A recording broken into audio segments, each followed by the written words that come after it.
permiso, presidente. Con su permiso, presidente, secretario, canciller, directores, coordinador. Muy buenos días, tengan todas y todos ustedes. Con mucho gusto presentamos la actualización más reciente del informe técnico. Una parte sintética la presentamos ayer por la tarde en la conferencia diaria y presentaremos los detalles estatales. Aquí tenemos un recordatorio, estamos en el día 100, ayer por la tarde estamos en el día 100, hoy es el 101 de este proceso de nueva normalidad.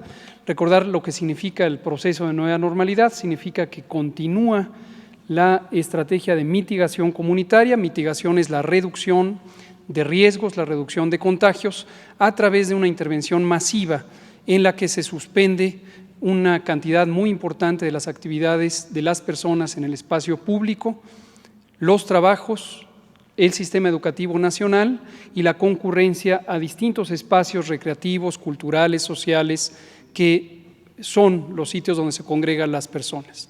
Esta estrategia inició en México como la Jornada Nacional de Sana Distancia desde el 23 de marzo, se prolongó hasta el 30 de mayo y ha continuado en el proceso de nueva normalidad bajo la tutela directa de las entidades federativas.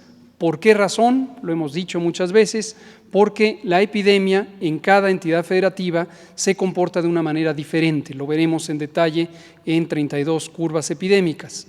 La velocidad a que ocurren los contagios, la cantidad de contagios, la probabilidad de que haya rebrotes locales, depende de las condiciones territoriales, demográficas, socioeconómicas y otras de cada entidad federativa.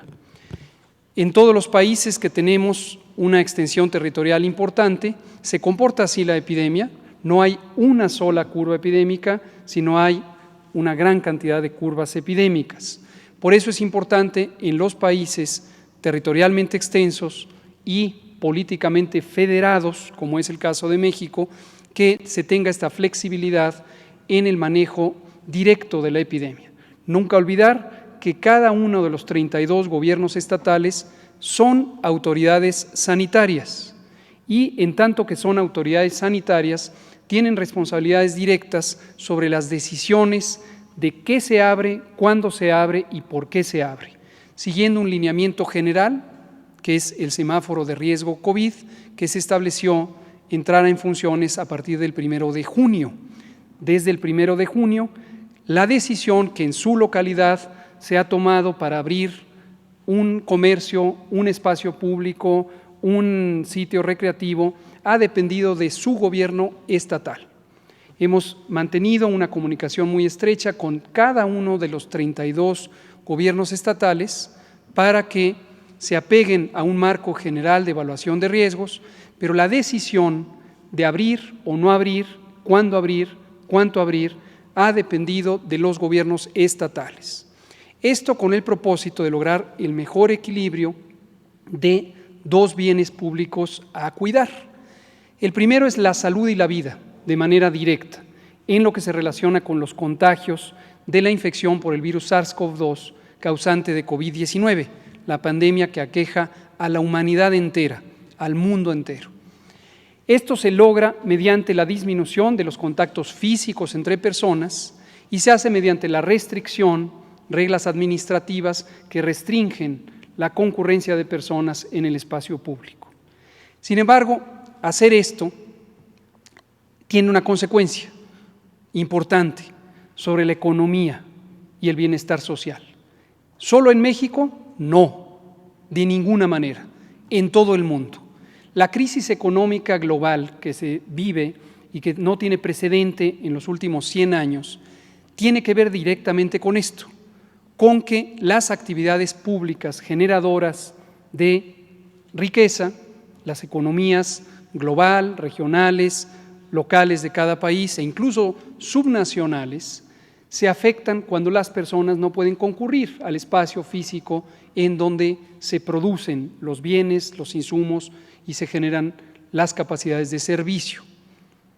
Entonces, cuando las personas no pueden concurrir, se afecta la economía, cae la economía, se deteriora la generación de riqueza, se deteriora el ingreso de las personas. ¿Cómo llegar a un punto de equilibrio? No hay una fórmula única, no la hay. Cada país busca sus mejores equilibrios de acuerdo a sus realidades epidémicas y también socioeconómicas. Y al interior de cada país existe también diversidad importante entre estas situaciones. ¿Cuál de los dos elementos es más importante? En general, en todos los países del mundo, tenemos claro que la salud y la vida deben protegerse de manera directa, evitando los contagios, y así lo hemos hecho todos los países del mundo. Sin embargo, sostener el confinamiento para evitar contagios y evitar casos de enfermedad y hospitalizaciones y las muy lamentables defunciones afecta a la economía y la sociedad, y eso también repercute sobre la salud y la vida. El dilema no tiene una solución única, insisto, ni tampoco una solución única permanente. En cada momento, literalmente de manera diaria, se tiene que evaluar el equilibrio entre estos dos elementos. Las consecuencias siempre tienen una parte muy positiva que solo se puede estimar en la medida del daño evitado. Y lo que es directamente visible es el daño no evitable. ¿Por qué razón? Porque inevitablemente, por más que es profundamente doloroso, como lo hemos señalado, como lo acaba de decir el presidente, que ocurra tan solo una muerte, con mayor razón cuando ocurren decenas de miles de muertes, por doloroso que es una realidad que hay que tener muy claro que tiene un componente inevitable. Este es un virus nuevo, es un virus emergente. SARS-CoV-2 no infectaba a los seres humanos, a toda una especie a la que pertenecemos, no infectaba hasta antes de esta epidemia. Y este virus tiene capacidad letal. Este virus causa inflamación, entre otros órganos, de manera destacada, de los pulmones, causa una neumonía, una neumonitis, causa insuficiencia respiratoria y eso es incompatible con la vida. En un porcentaje de casos que en el mundo entero es alrededor del 5 al 6%. ¿Quiénes son estas personas? Mayormente son personas que tienen 60 o más años de edad o que tienen enfermedades crónicas. Teniendo muy claro, y hay que tenerlo muy claro, que hasta el momento, hasta hoy, 8 de septiembre de 2020, no existe ningún tratamiento médico específico que aniquile al virus o que mejore la capacidad directa de la respuesta inmune ante el virus. También teniendo muy claro que no existe vacuna todavía. Estamos cerca, quizá, en el mundo, de tener vacunas. Y como se ha comentado aquí repetidamente, México ha hecho esfuerzos de manera muy expedita, y agradecemos públicamente a nuestro canciller que ha coordinado este esfuerzo para acceder tempranamente a las vacunas. Pero hoy no existe todavía una vacuna. En ausencia de medicamentos, en ausencia de vacunas, nos restan 3 cosas por hacer. La primera es disminuir la transmisión, y es lo que estoy describiendo, hemos descrito múltiples veces desde febrero, que es las estrategias de mitigación de riesgos, de mitigación comunitaria, que consisten en disposiciones administrativas generales que suspenden el acercamiento físico de las personas.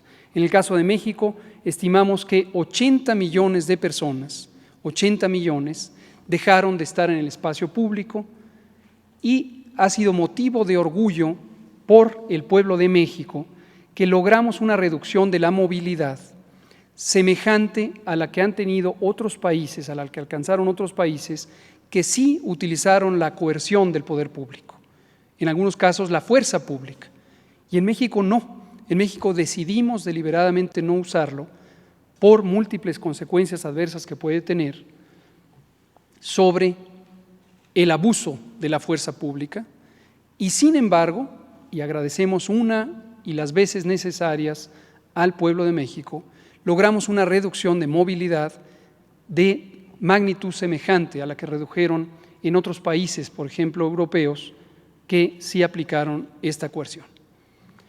El segundo elemento que se instrumentó desde antes del primer caso, el 27 de febrero, es una intervención que se llama contención centrada en personas, contención centrada en casos. Se detectan los casos porque tienen síntomas, fiebre, tos, dolor de garganta, dolor de cabeza, dolor de cuerpo, malestar general. Se detectan los casos, se les toman muestras para diagnóstico por laboratorio. Sin esperar el resultado del laboratorio, se estudian sus contactos, a quién pudieron haber infectado.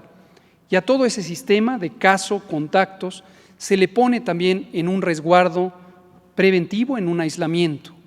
Eso empezó antes del primer caso. Gracias a esa intervención se detectó el primer caso y sus contactos, y eso ha seguido hasta hoy, 8 de septiembre. Hasta hoy, 8 de septiembre. Nunca se ha dejado de hacer. ¿Quién lo hace de manera directa? Los gobiernos estatales.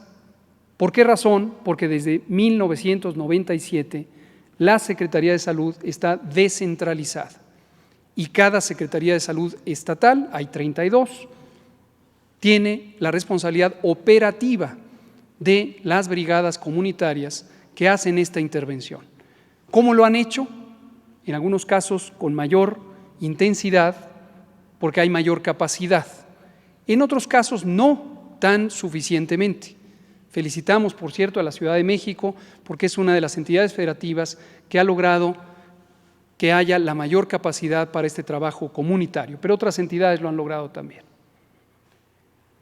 El tercer elemento es la reconversión hospitalaria. Y recordamos por qué es importante la reconversión hospitalaria. No es por el deseo de tener números de camas vacías, de ninguna manera. Es porque la amenaza número 1 que se vivió al inicio de esta epidemia y que desafortunadamente sufrieron varios de los países de Europa Occidental que iniciaron la epidemia, y también algunos en América que iniciaron la epidemia, la amenaza principal es que no haya capacidad suficiente en el sistema de atención médica para recibir a personas críticamente enfermas, que necesitan hidratación intravenosa, que necesitan oxigenoterapia, incluida la ventilación mecánica, que necesitan varios medicamentos de soporte o de ayuda, que necesitan una vigilancia estrecha, que necesitan recursos diagnósticos y por lo tanto que se necesitan servicios personales. Y ya el doctor Schwartz explicará lo que se logró de ampliación de capacidades en un tiempo históricamente rápido. Esta amenaza de que se saturen los hospitales ha sido contemplada en planes de preparación y respuesta ante pandemias. El modelo históricamente había sido influenza por las características de la influenza, muchas de ellas semejantes a COVID-19, que logran una rápida propagación, daño pulmonar agudo, alta demanda hospitalaria. Y en esos modelos teóricos, pero también prácticos, de preparación y respuesta ante pandemias, son los que se han instrumentado en México. Este tipo de documentos existen, tutelados por la Organización Mundial de la Salud, al menos desde el año 2005. Y esto es el lineamiento, las versiones contemporáneas, las versiones presentes, actuales, que utilizamos como referencia en México, también para los documentos técnicos de México. Reconversión hospitalaria, ampliación de capacidades. Y es motivo de tranquilidad que en ningún momento de la epidemia, en ninguna entidad federativa, se superó la capacidad del sistema de atención y en todo momento hubo camas, no solamente la cama física, sino el ventilador, las bombas de infusión, el equipo médico, las enfermeras, los enfermeros, las inhaloterapeutas, el personal de laboratorio, los laboratorios de diagnóstico y seguimiento, estuvieron siempre disponibles y han estado disponibles para atender a todas las personas que así lo han necesitado. Esta es la panorámica. Quisimos aprovechar hoy para hacer un recordatorio para todas las personas sobre cuál es la lógica de conducción de una pandemia con estas características. Vamos a ver algunos de los detalles. Esto es lo que implica ahora la información diaria.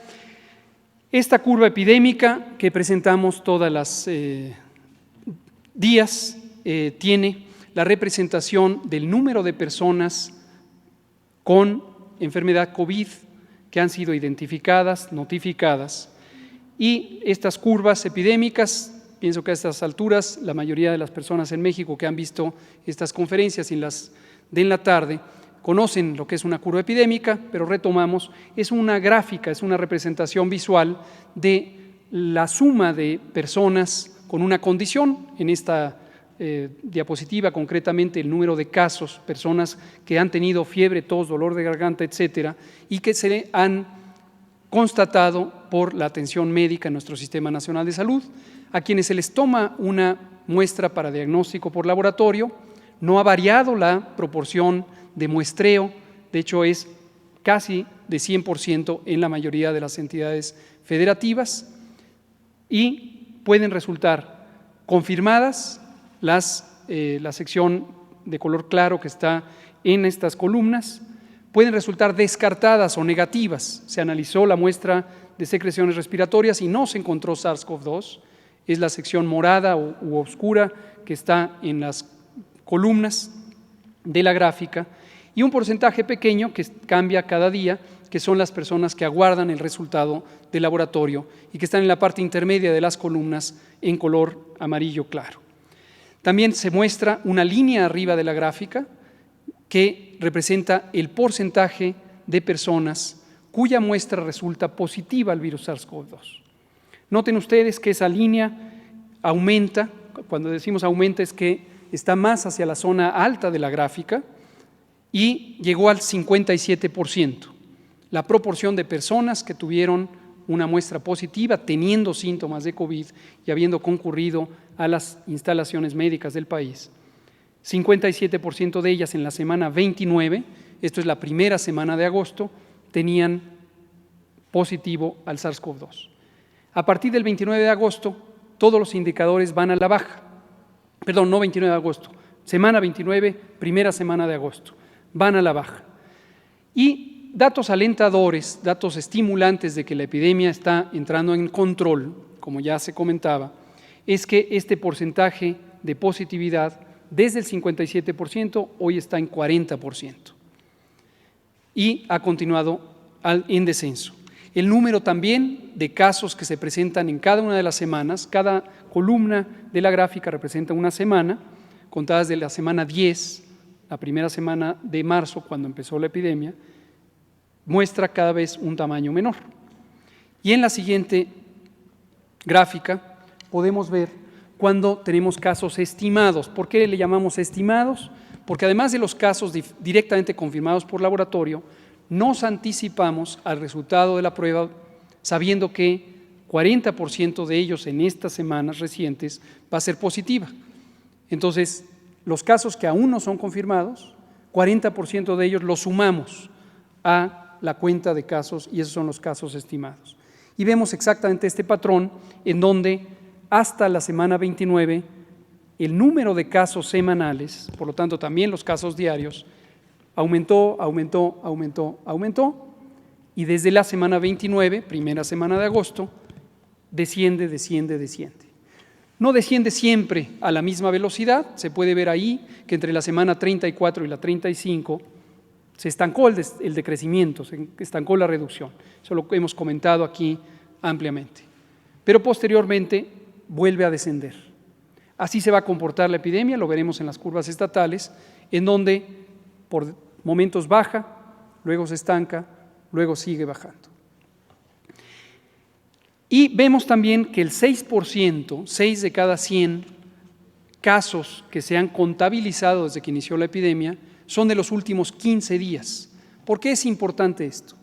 Porque aunque en los medios de comunicación existe la idea de sumar los casos, hay periódicos nacionales que tienen incluso un cintillo donde van sumando los casos. Está bien, como ayuda de memoria no hay ningún problema, ayuda a ver el tamaño de la afección que ha ocurrido en el país. Pero es muy importante que todas y todos tengan claro que la enorme mayoría de esos casos que se suman ya no son casos. En una situación que son poco más de 67,000 personas, desafortunadamente porque perdieron la vida. Pero en el resto, que son más de 670, porque dejaron de ser casos, se curaron, están ya en sus casas, no contagian, Algunas necesitan rehabilitación porque estuvieron críticamente enfermas, pero la enorme mayoría han regresado a su vida normal. Y solamente menos de 40,000 son de los últimos 15 días y es el tamaño real de la epidemia. No solamente pasa esto en México, pasa en todo el mundo. Veamos finalmente, antes de entrar en las curvas estatales, la ocupación hospitalaria. En esta gráfica de columnas también tenemos una línea vertical, una columna para cada entidad federativa, y la última, la que está del lado derecho de la pantalla, es la nacional. La zona ocre, la zona café claro, que está arriba, es disponibilidad de camas y está representada como porcentaje. El tamaño máximo de todas esas columnas es 100%, es decir, la totalidad de las camas hospitalarias que se han dispuesto para la atención de COVID. La zona roja en esta gráfica es la proporción de camas que están ocupadas. Y vean ustedes que en el nivel nacional, la curva que está, la barra que está del lado derecho de la imagen, está con un tamaño de 33%. 3 de cada 10 camas están ocupadas y el restante están libres. Y si lo vemos en cada entidad federativa, están las 32, solamente queda Colima, Nuevo León y Nayarit con ocupaciones mayores al 50%, todas las demás tienen enorme disponibilidad. El caso extremo es Chiapas con 93% de disponibilidad. Estas son las camas generales y tenemos 30,993. Casi hay una multiplicación de 4 veces en el número de camas disponibles, producto de la reconversión hospitalaria. Cuando iniciamos la reconversión a mediados de abril, fuimos expandiendo el sistema de atención, de por sí limitado, de por sí precario, porque en los últimos 40 años no había crecido a la velocidad necesaria, como lo conoce todo México, pero hemos logrado, en un tiempo históricamente rápido, tener suficiencia de camas. Y en la última, que vemos a continuación, se ve la misma idea, ahora en color verde para distinguir que se trata de otro tipo de camas. Insisto, cuando decimos camas no es simplemente el mueble físico donde se aloja un paciente, es todo un sistema que se compone de equipos médicos, de manera destacada los ventiladores mecánicos, que también se cuadruplicaron, bombas de infusión y todo el personal de salud especializado que explicará el doctor Sbarch. 28% de las camas a nivel nacional están ocupadas, nivel nacional está en el extremo derecho de la gráfica, y después si vamos viendo entidad federativa una por una, ninguna tiene en este momento ocupaciones mayores al 50%. Reitero, el propósito último no es que haya una cama libre, de ninguna manera. Quien piense eso o no se ha querido enterar o quiere confundir a la población. El propósito es que tengamos siempre la capacidad de atender a personas que así lo necesiten. Vamos a ver los elementos de los estados. Con el permiso del presidente me gustaría pasarme para allá para explicarlo de manera más directa. Muchas gracias. Muchas gracias. Trataré de ser breve. Tenemos un mapa de la República, el mapa nacional, y se ve en un patrón de colores, de intensidad, del color verde, la intensidad de la transmisión. ¿Cómo le identificamos la intensidad de la transmisión? A través de una medida muy popular en la epidemiología, que es la incidencia, el número de casos nuevos, dividido por el tamaño de la población de cada entidad federativa. Y esto, por cierto, es importantísimo. En los medios de comunicación es común que se comparen números de casos, a veces entre entidades federativas, muchas veces entre países. Insisto, respetamos la afición de cada medio de comunicación, pero desde el punto de vista técnico, desde el punto de vista de la ciencia básica de la salud pública, que es la epidemiología, es un error, es una aberración, porque no se puede comparar países con tamaños poblacionales diferentes. Obviamente donde hay más habitantes va a haber más casos, o entre entidades federativas donde hay mayor población va a haber más casos. Lo que vemos aquí es una comparación equilibrada y vemos que hoy Baja California Sur y la Ciudad de México son los dos que tienen la mayor intensidad de transmisión, la mayor intensidad de casos nuevos por 100.000 habitantes, seguido de algunos otros que todavía aparecen en coloración más oscura. Y veamos ahora 32 gráficos, de hecho 64, porque vamos a ver dos parámetros, y vamos a ver primero la curva nacional. Esta curva nacional es exactamente la que acabamos de representar en los casos estimados. En todas las situaciones son casos estimados hasta el 6 de septiembre de 2020, empezando con el primer caso que ocurrió el 27 de febrero y se confirmó la madrugada del 28. Y vemos en las curvas, lo explico aquí para que todos los demás sigamos el mismo patrón en todas las demás. Aquí es el número de casos y aquí es el tiempo. Se cuenta por semana, desde la semana 10 hasta la semana 35.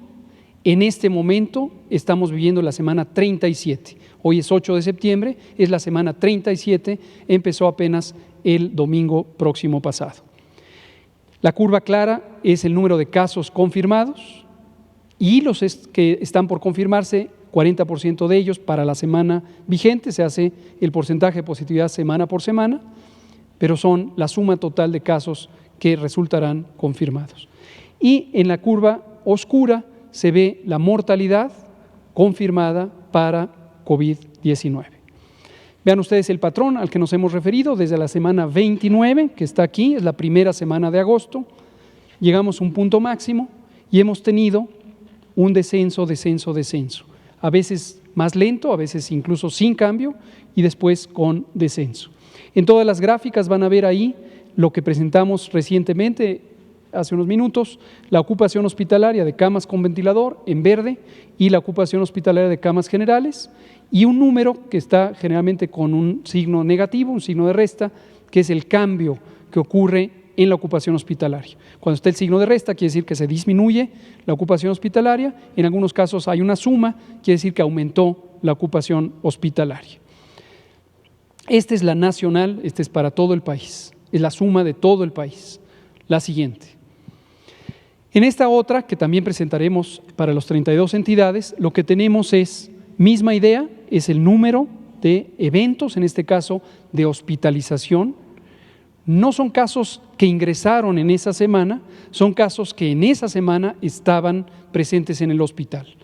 Los casos graves hospitalizados tienen un promedio de 12 días desde que ingresan y permanecen en el hospital. Algunos se extienden por más de 5 semanas y los casos graves tienen un promedio de 20 días que se puede extender hasta 2 meses y medio, de acuerdo al nivel de gravedad. En amarillo vamos a ver el total de los hospitalizados, que es la suma de los que están en rojo, son los hospitalizados en cama general, y los que están aquí, que es un porcentaje pequeño, relativamente pequeño, es 5% aproximadamente en promedio para todos los estados, que están en color turquesa y son los hospitalizados en camas con ventilador. Mismo patrón para las 32. Veamos ahora. En la curva nacional llegamos al punto máximo en la primera semana de agosto, es donde se llegó al máximo de hospitalización y desde entonces desciende, igual que desciende el número de casos nuevos. La siguiente. Una por una las 32 entidades federativas en orden alfabético. Aquí agregamos un elemento adicional que es una etiqueta sobre el color del semáforo de riesgo COVID para esta semana. La próxima semana cambian los semáforos, pero para esta semana es el color vigente. La semana 37, que es la que estamos viviendo. Regrésame tantito, por favor. Aquí vemos Aguascalientes subió, llegó a un máximo en la semana 24 y desde entonces con variaciones muy importantes va teniendo subidas y bajadas. En general se encuentra en una meseta. Si hacemos el promedio de todas estas subidas y bajadas, tenemos esto. Entonces, no hay un cambio sustantivo en la transmisión de Aguascalientes, se encuentra en semáforo naranja, ahí está su ocupación hospitalaria y aquí está su curva de mortalidad. Ahora sí, la siguiente, en cuanto a la hospitalización en Aguascalientes, continúa al alza, sigue al alza, al alza, al alza. Todavía no entra en un periodo de disminución o de estabilidad. Aguascalientes. La siguiente. Baja California llegó a un punto máximo en la semana 25, aquí está, y desde entonces tiene un descenso continuo. Insisto, siempre con variaciones, nunca veremos, más que en un par de casos seleccionados, un descenso continuo, siempre tenemos estas variaciones. Pero en general va en descenso, está en semáforo naranja y tiene una buena disponibilidad hospitalaria. Veamos Baja California, siguiente, su ocupación hospitalaria. En ese punto, 1 de julio, llegó al máximo de hospitalización y desde entonces desciende progresivamente. La siguiente. Baja California Sur, aquí tenemos una antes, Baja California Sur.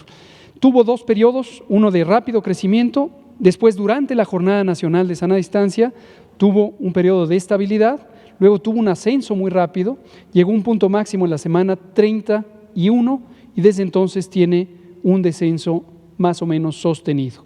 Tiene una buena disponibilidad hospitalaria y está en semáforo naranja.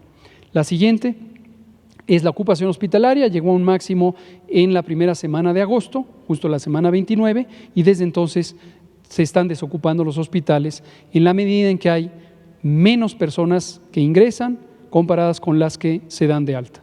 La siguiente. Campeche fue el primer estado que pasó al color amarillo y aprovecho para felicitar al estado de Campeche, que fue uno de los primeros estados que estableció un programa de brigadas comunitarias para la detección temprana y disminución de riesgos. Llegaron a un punto máximo en la semana 25, es decir, anticipadamente con respecto al promedio del país. Después tuvieron algunas variaciones, pero desde la semana 28 empezaron a descender y han logrado descender importantemente. Por lo tanto, está en semáforo amarillo, amplia disponibilidad hospitalaria y la mortalidad también empezó a descender desde la semana 29. La siguiente. Hospitalización diaria llegó a un punto máximo en la segunda quincena de julio y posteriormente descenso. Esto es Campeche. La siguiente. Chiapas. Chiapas alcanzó un ACME, llegó a un punto muy agudo de la curva, una subida importante, pero llegó a un punto máximo entre la semana 22 y 23 y desde entonces ha tenido un descenso continuo, insisto, pequeñas variaciones, pero el descenso es marcado y claro. Está en semáforo amarillo, tiene también la mayor disponibilidad de camas hospitalarias y desde la semana 23 ha disminuido la mortalidad registrada. La siguiente. Llegamos a un punto de máxima hospitalización en la 1 de julio, en la primera semana de julio, y desde entonces desciende. Chiapas. La siguiente. Chihuahua ha tenido grandes variaciones. Aquí aprovecho para hacer notar la gran variabilidad de las curvas epidémicas. Lo que comentamos hace unos minutos y hemos comentado repetidamente, por eso es importante la flexibilidad para que cada entidad federativa decida los ritmos de apertura de sus actividades en el espacio público. Vean ustedes, Chihuahua llegó a un punto máximo inicial en la semana 20, después tuvo un descenso en la semana 24, después tuvo un ascenso que permanece hasta el momento. En Chihuahua permanece una fase de ascenso. Sin embargo, está en color amarillo porque localmente para el periodo que se evalúa cercano a la disposición del color amarillo, que fue justo aquí, con vigencia de hace 15 días, entonces estaba en estabilización. Pero desafortunadamente continuó, podría regresar su semáforo a naranja si es que se presenta transmisión continua hacia arriba. La siguiente.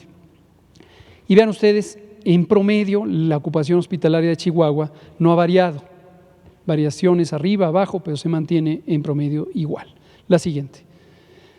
Esta es la Ciudad de México y lo que vemos es que la Ciudad de México llegó a un punto máximo en la semana 20 y desde entonces ha tenido lo que llamamos una meseta, igual que lo habíamos visto en el caso de Aguascalientes.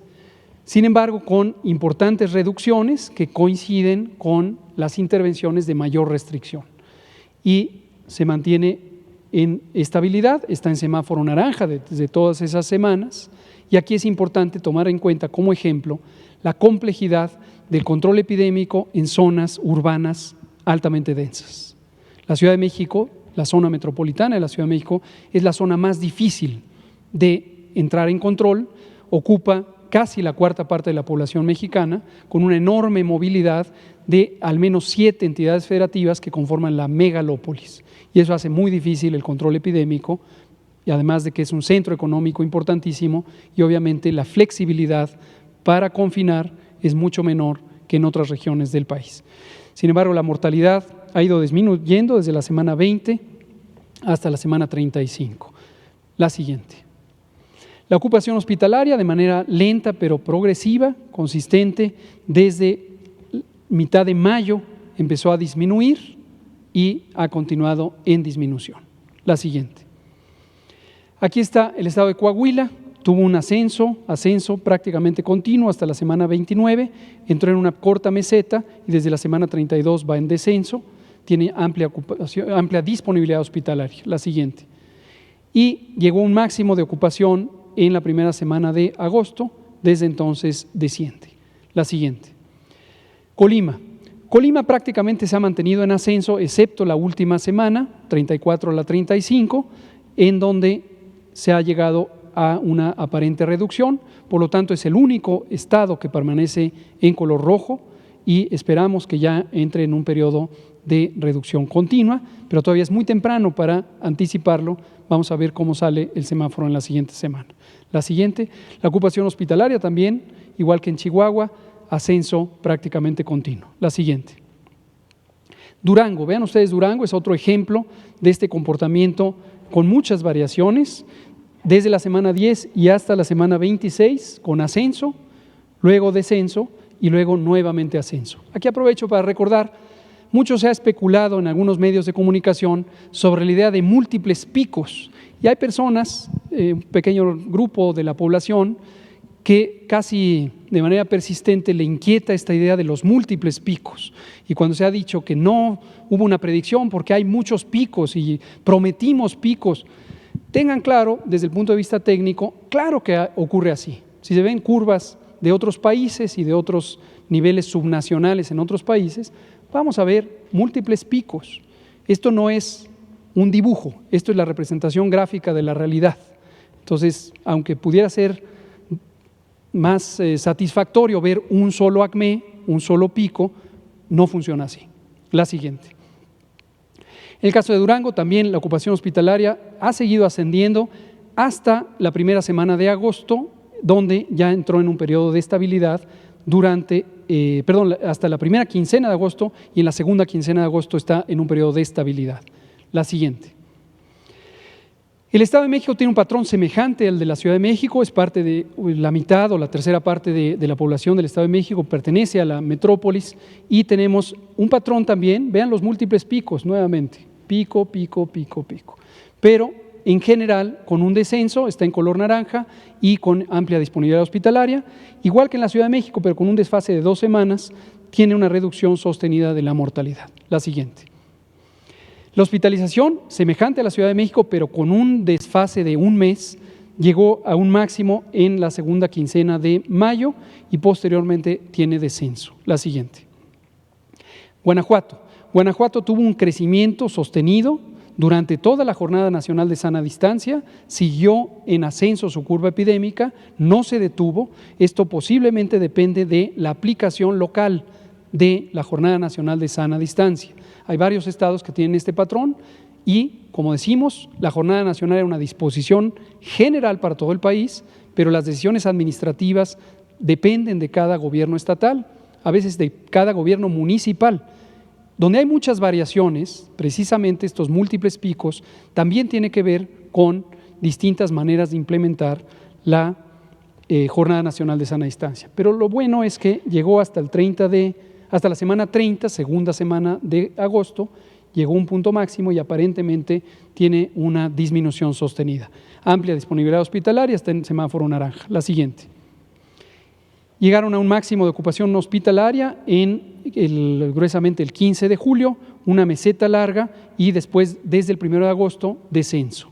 Guanajuato. La siguiente. Guerrero. Guerrero tiene también importantes variaciones, llegó a un primer acmé, meseta, un segundo acmé, descenso, tercer acmé y luego ya una reducción sostenida, ya está en semáforo amarillo, tiene importante disponibilidad hospitalaria. Llegó un momento en que Guerrero fue uno de los estados en los que sí llegamos a saturaciones máximas de los hospitales, en particular en Acapulco, y aquí un recordatorio: nuestro Sistema Nacional de Salud tiene una capacidad instalada muy precaria porque en 40 años no creció a la velocidad que se necesitaba. Y ha sido característico identificar que en los puertos marítimos, Acapulco, Cancún, La Paz, tiene limitada capacidad comparado con lo que se requiere.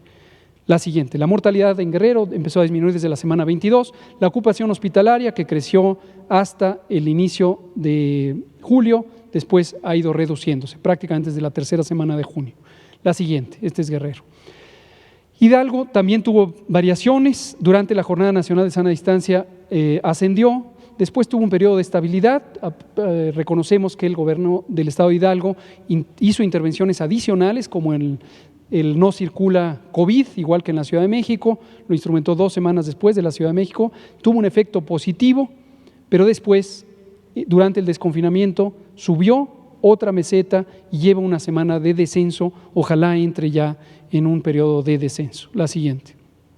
La ocupación hospitalaria gruesamente ha aumentado en forma continua, aunque más lenta que otras entidades, y desde el 1 de agosto ya está en una meseta, la última semana de agosto ya encuentra un descenso. La siguiente. Jalisco. Jalisco, si se fijan, es un patrón muy semejante al de Guanajuato. Durante la Jornada Nacional de Sana Distancia tuvo un ascenso. Aquí le reconocemos a Jalisco que se anticipó 2 semanas a el cierre del sistema educativo y el cierre de otros espacios públicos. Habíamos comentado en su momento que ese cierre tan anticipado podría agotar en la parte económica y social y después, cuando fuera necesario mantener el confinamiento, fuera más difícil conservarlo. Sin embargo, le reconocemos que eso retardó la entrada de la epidemia en Jalisco, pero después tuvo un ascenso importante, llegó a un primer máximo en la semana 24, siguió ascendiendo, llegó a la semana 29, descendió y con un poco de variación pudiera estar ya próximo a un descenso. Está en semáforo naranja. La siguiente. La ocupación hospitalaria sigue un patrón parecido, hasta el 16 de junio subió, después tiene otra velocidad de crecimiento, llegó a un máximo el 1 de agosto y después se encuentra en una meseta con cierta tendencia al descenso. Jalisco. La siguiente.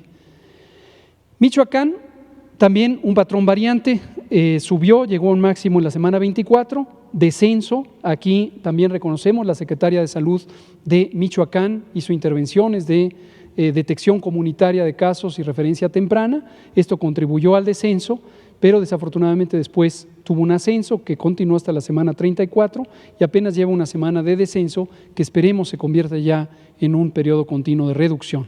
Está en semáforo naranja, tiene disponibilidad hospitalaria importante. La siguiente.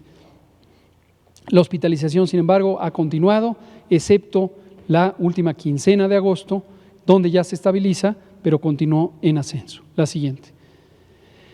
Aquí está Morelos. Morelos también, vean ustedes las importantes variaciones. Empezó junto con la Ciudad de México en el ingreso temprano de la epidemia, llegó a un máximo absoluto en la semana 24, después tuvo un descenso, pequeño ascenso y gruesamente ha estado en una meseta desde la semana 24 y esperamos que ya la tendencia que se ve desde la semana 31 se sostenga. Está en semáforo naranja, buena disponibilidad hospitalaria. La siguiente. Y la ocupación hospitalaria tiene 2 periodos gruesos, hasta acá en la mitad de junio y después otra meseta que ha continuado después de la segunda mitad de junio. Siguiente. Nayarit, ascenso sostenido prácticamente desde el inicio de la epidemia, empezó a reclutar casos desde la semana 13, llegó a un máximo en la semana 30 y después ya tiene varias semanas de descenso y se ve claramente un patrón de reducción. Todavía tiene importante ocupación hospitalaria, pero esperamos que ya se va a ir descargando. Veamos la siguiente diapositiva, la ocupación hospitalaria de Nayarit, que llegó precisamente hasta el mes de julio, segunda quincena se mantuvo en meseta y ya en agosto, en la última quincena de agosto, tiene una reducción. La siguiente. Nuevo León. Lo mismo, en Nuevo León también reconocemos que acciones anticipadas de cierre del gobierno de Nuevo León, incluyendo el sistema educativo en Nuevo León, hicieron que se ingresara más tardíamente a la epidemia. Hay un retraso de 2 a 3 semanas, igual que ocurrió en el caso de Jalisco. Sin embargo, después vino un ascenso muy acelerado, llegaron a un máximo en la semana 28 y después han tenido ya reducciones a partir de la semana 28. Ocupación hospitalaria creció, hasta llegar a la segunda quincena de julio, meseta larga, y aparentemente en la última semana de agosto es donde ya hay reducción. La siguiente. Oaxaca, patrón también con importantes variaciones, reclutó casos, disminuyó cuando también hubo reconversiones hospitalarias entre estas semanas, la 24 a la 27, llegó un máximo en la semana 28 y después ha tenido ya más de 9 semanas de reducción sostenida, está en semáforo amarillo y vemos ya claramente un patrón de reducción también en la siguiente de la ocupación hospitalaria de Oaxaca desde todo agosto y lo que llevamos de septiembre. La siguiente. Puebla, muy parecido a Oaxaca, llegó a un punto máximo en la semana 26 y después ha tenido toda esa reducción con una pequeña variación entre la semana 27 a la 29. Máximos de ocupación hospitalaria en Puebla en la primera semana de agosto, entonces todo agosto ha tenido ya un periodo de reducción. En Querétaro tenemos prácticamente un patrón de ascenso hasta el momento de hoy. Vean ustedes, tuvo un ascenso también rápido, después durante la Jornada Nacional de Sana Distancia logró una estabilidad y después ha tenido una curva de ascenso.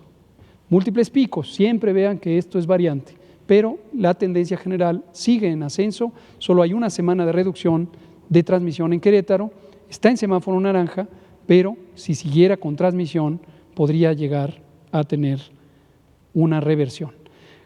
Ocupación hospitalaria continua a la alza y solamente en la última quincena de agosto tenemos ya estabilidad, todavía no descenso. Querétaro.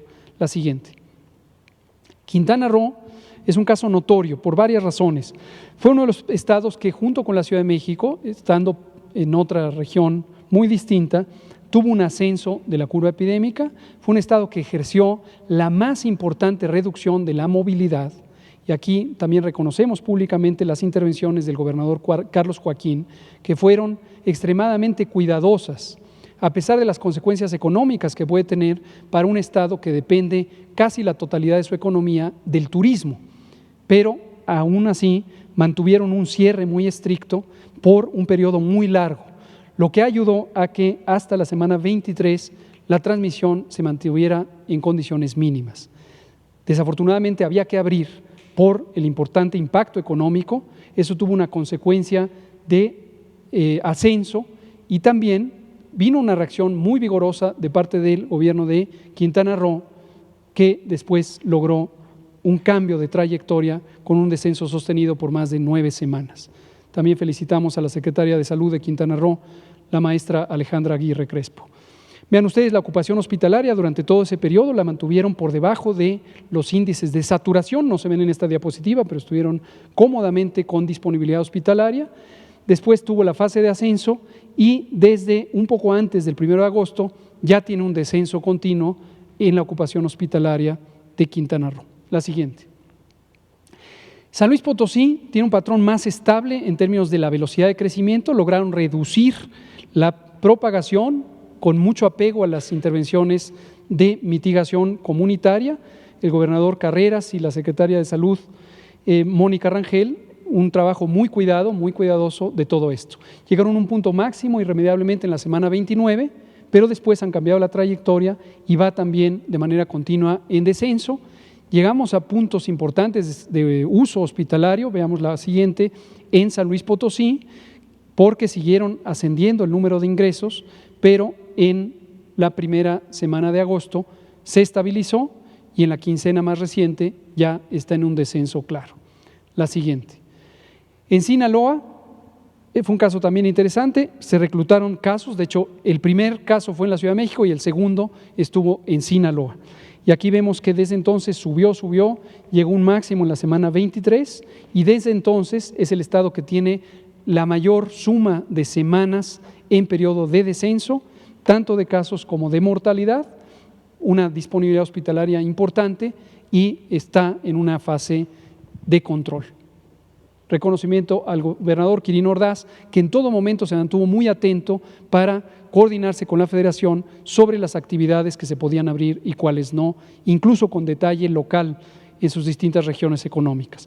Vean ustedes que desde julio, primera semana de julio, ya está en descenso continuo la hospitalización en una velocidad muy acelerada. La siguiente. Sonora tuvo un crecimiento también rápido, llegó hasta la semana 29, donde punto de inflexión, tomaron decisiones muy importantes, aquí principalmente en el municipio de Hermosillo, y eso cortó importantemente la transmisión. Fueron algunas medidas un poco intensas respecto a la reducción de movilidad, el uso de cubrebocas, etcétera, pero lograron una reducción y después a menor velocidad, pero han seguido, está en semáforo amarillo. La siguiente. La hospitalización llegó a un punto máximo el 1 de julio y desde entonces desciende de una manera acelerada. La siguiente.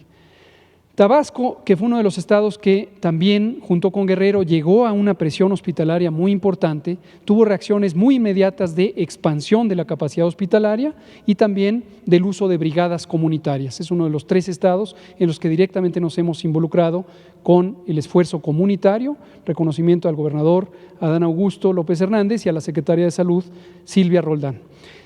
Empezó también tempranamente la epidemia y vean ustedes el ascenso continuo hasta llegar a la semana 29, 30 de hecho, donde tuvo ya después un decrecimiento, se encuentra en semáforo amarillo y está haciendo un muy buen trabajo de brigadas comunitarias para la detección temprana. Y esto es crucial, llegar tempranamente al hospital salva vidas, no hay que esperarse. La ocupación hospitalaria. Los vaivenes tienen también que ver con la expansión de la ocupación hospitalaria, no solamente con la desocupación, pero desde el 1 de agosto ya hay una reducción sostenida muy rápida. La siguiente. Ya casi para terminar, tenemos Tamaulipas. Vean ustedes Tamaulipas. Tamaulipas tuvo un ascenso continuo, también tuvo un reclutamiento temprano en la epidemia, continuó, llegó a un punto máximo en la semana 29, y desde entonces ya desciende, está en color amarillo y la mortalidad tuvo una meseta muy larga y después desciende desde la semana 30. La siguiente, la ocupación hospitalaria de Tamaulipas también llegó a puntos cercanos a la saturación hasta 1 de agosto y después ya desciende de manera continua. La siguiente. Tlaxcala, también un ascenso continuo hasta la semana 30, desde la semana 28, después tiene ya un descenso, está en semáforo amarillo. Tlaxcala ha hecho también esfuerzos de detección comunitaria temprana y también de expansión hospitalaria que le ha permitido tener siempre una cómoda disponibilidad. Desde 1 de julio entraron en una meseta en la ocupación hospitalaria y desde 1 de agosto desciende el número de personas hospitalizadas en Tlaxcala. La siguiente. Veracruz, ascenso en algunas fases, subió, aprovechó parte de la Jornada Nacional de Sana Distancia para reducir, pero luego volvió a subir, llegó a un máximo en la semana 29 y desde entonces desciende y está en amarillo, buena disponibilidad hospitalaria, la siguiente, y la ocupación hospitalaria llegó al máximo el 1 de agosto y desde entonces desciende de manera sostenida. La siguiente. Yucatán tuvo un patrón parecido al de Quintana Roo, también una zona que en parte depende del turismo, no tanto como Quintana Roo. Entraron en esta meseta cuando hubo una aplicación más estricta de la Jornada Nacional de Sana Distancia. Fue uno de los primeros estados en empezar a desconfinar, pero lo hicieron de una manera cuidada, pero desafortunadamente tuvo este repunte posterior al inicio del desconfinamiento y llegaron al máximo en la semana 30 y desde entonces ha reducido, está en semáforo naranja. La ocupación hospitalaria prácticamente se mantuvo en esta meseta, después de la segunda quincena de junio llegó hacia arriba, otra meseta y la última quincena de agosto y lo que llevamos de septiembre en reducción. La siguiente. Finalmente Zacatecas tuvo un crecimiento más lento de la epidemia, pero un crecimiento que después llegó también a un punto máximo, el más tardío del país. Tenemos durante la Jornada Nacional de Sana Distancia un periodo de estabilidad. Cuando empezó el desconfinamiento, empezó a subir, llegó al máximo en la semana 32 y posteriormente ha descendido, está en semáforo naranja y vemos en la última que tiene ocupación hospitalaria que siguió en ascenso hasta la primera semana de agosto, meseta, todavía no queda claro que esté ya en descenso la ocupación hospitalaria, es temprano, siendo el estado que llegó al punto máximo más tardíamente. Eso es todo, presidente.